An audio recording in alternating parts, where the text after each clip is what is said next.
Дали знаете од каде потекнува името на местото на Шарпланина наречено Попова шапка? Според кажувањата, на тоа место поминувал некој поп кој одел кон Тетово и во тој момент задувал силен ветер, при што му ја оддувал шапката. Тој на своите помошници им наредил да ја побараат, но поради временските услови тоа не било можно, при што си заминале, а местото го добило името според Поповата шапка. Највисокиот врв на Шарпланина, Титов врв, името го добил на следниот начин. Местото каде што се наоѓа врвот е во внатрешноста на масивот. Околу него се наоѓаат уште два врва со пониска височина, и тоа Мал Турчин на 2702 метри и Бакардан на 2700 метри. Најстарото име за ова место датира од многу одамна како Тричин, што всушност ги означува сите три врва. Името му останува Тричин се до 1934-та, кога е преименуван во Александров врв, во слава на кралот Александар I.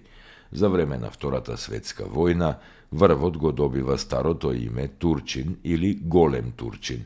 Така е се до 21. април 1953 година, кога со одлука на собранието на тогашната Народна република Македонија во рамките на социјалистичка Југославија, врвот го добива името Титов врв.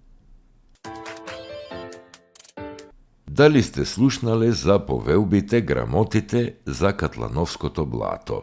Во нив се вели: Катлановското блато е подарено на црквата Свети Ѓоргија со ловиште за риби и друг дивеч. Во грамотата е забележано и следното: кој ќе влезе во ловиштето без игуменово одобрение да биде проклет од Бога и да плати 8 перпери во државната каса.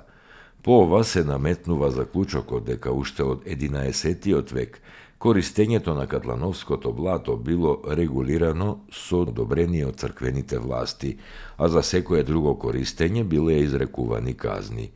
Големите количини риба на жителите на селата со лов им овозможувале зимата да ја минат безгрижно и неколку каци во визбите од селските куќи биле преполни со посолена риба.